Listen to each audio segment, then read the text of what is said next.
Hello folks, it is April 6, 2020. We're going to have some fun today.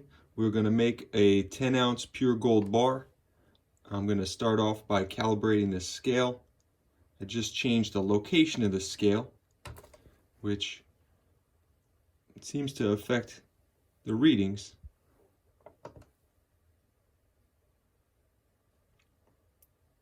This surface probably isn't level the same way the last surface was, so now we got it perfect 2000.0 grams with our 2 kilogram calibration weight. And then we've got our mold. Got a brand new ingot mold because my intention is to make some extremely pretty gold bars. So one thing I don't like about this kind of ingot mold is it is made out of graphite. It's brand new and clean. No matter how many times you wipe it, it's gonna always leave a little bit of black stuff on your towel. Just seems kind of like the nature of the beast. So as they get real old, they do kind of, I'll show you real quick. Got another one. Like this is a real old one, all degraded. So this one's not gonna make a nice pretty gold bar. But this brand new fresh one should make a pretty gold bar. I'll do another video where we use a steel mold and you guys can see the difference. But we're using our 24K casting grain to fill up the ingot mold with 10 ounces of gold. So I'm going to zero out the scale with the ingot mold on it. And we're going to have to scoop 10 ounces of gold into that ingot mold.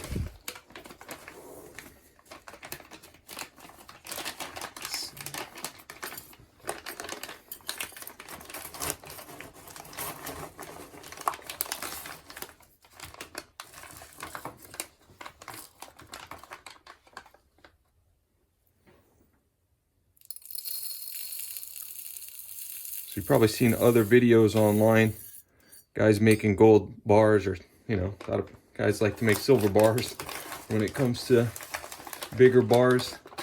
And the guy will be like, oh, I'm gonna make a 5-ounce silver bar, and he pours it and it's only 4.7 ounces and there's still some left. Or he pours it and it's 6 ounces because he's got a bunch of silver in his crucible and he's pouring into several different molds, and he's just trying to get lucky and pour exactly the quantity that he's going for. Well, it's pretty much impossible to pour 10.00 ounces perfect just by eyeballing it. It's like winning the lotto. The way to do it is you just fill up your mold with the right amount first.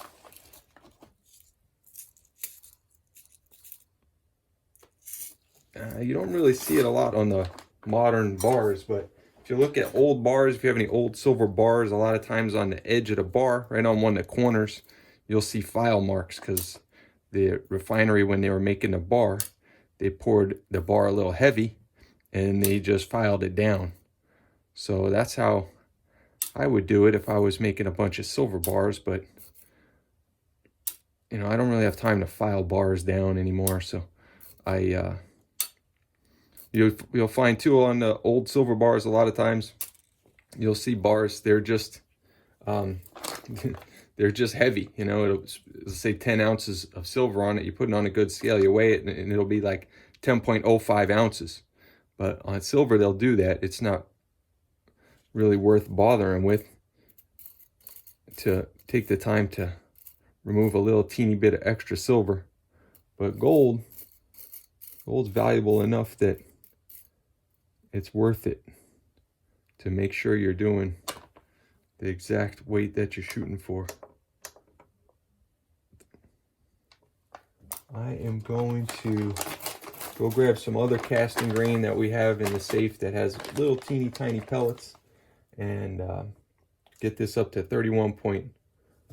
I was gonna just throw in one little teeny extra pellet, and then when I come back, we will be with the furnace all heated up and ready to melt this.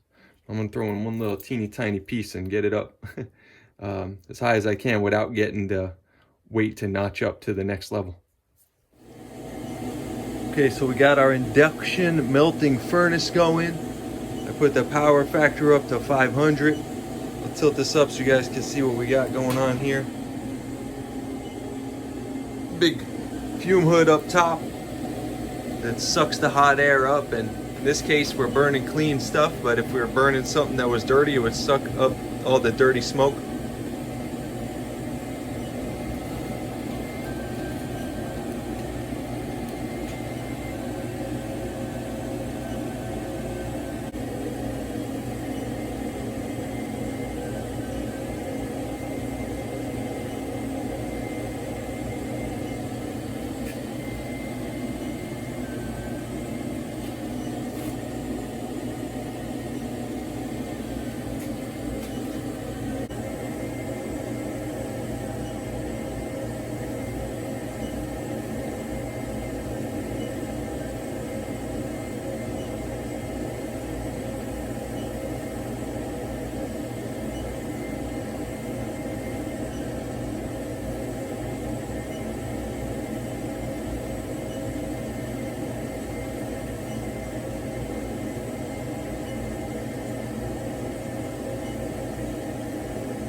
So I hit the stop button.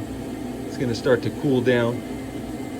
I'm gonna leave it alone for a while, let it air cool, and I'll be back shortly.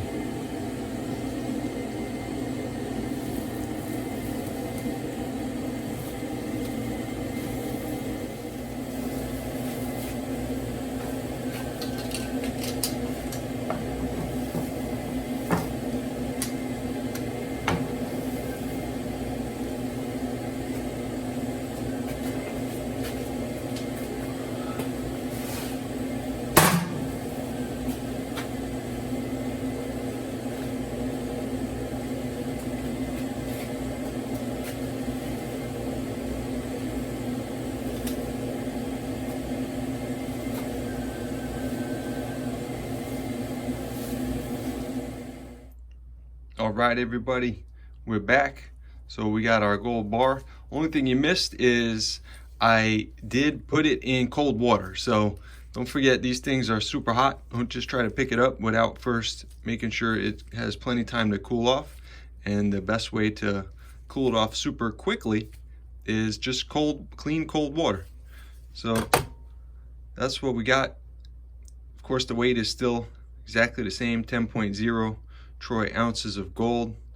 I got this old bar out here. I was fooling around with the stamping, so we could stamp these guys, or this guy next. Just kind of working on my stamping technique a little bit before I do this one. So this is our barter bar. If you buy a barter bar, you can use that grain one little piece at a time. If you prefer us to make you a bar like this, we sell you a bar like this. So it's really up to you. We will sell them typically for the same price.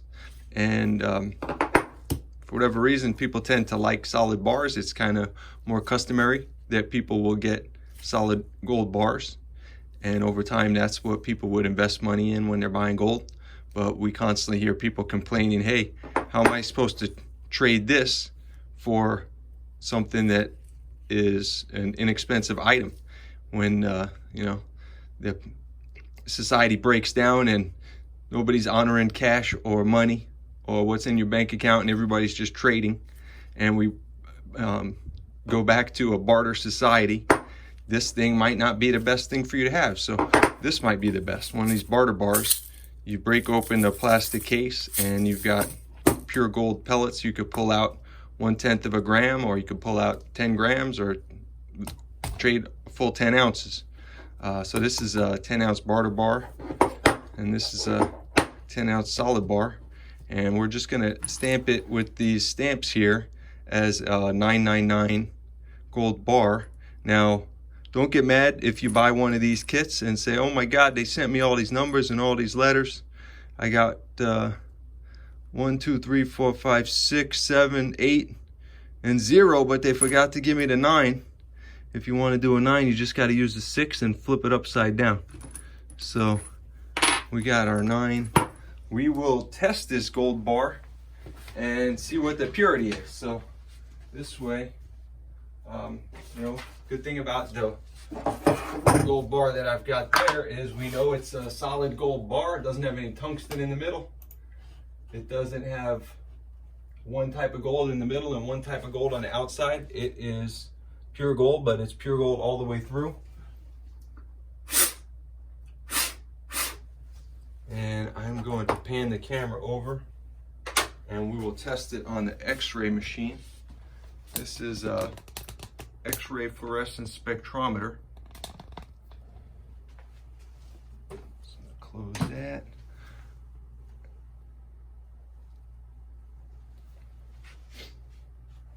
We got our purity. Now we are going to let the machine run. Here's the time. You can get a quick test in 2 seconds or 3 seconds, but if you want to get a proper test, you should let it run about 30 seconds. And this way, this margin of error is going to get as low as possible. It's going to have plenty of time to come up with a proper result. So the machine beeps after 30 seconds to let you know, hey, you got a good test. So that's what we're looking for. We knew this gold was 99.99% gold before we melted it. Just because we put it through the refining process. But now we are going to stamp it. 9999 fine.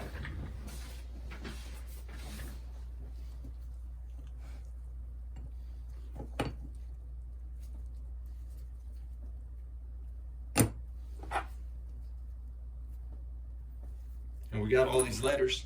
If you want us to stamp something special, we could stamp something special for you.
So that's good enough. We could stamp it more. We could stamp it 10 ounces gold, 10 troy ounces gold, but we'll just leave some room in case whoever buys this one wants anything special stamped on there.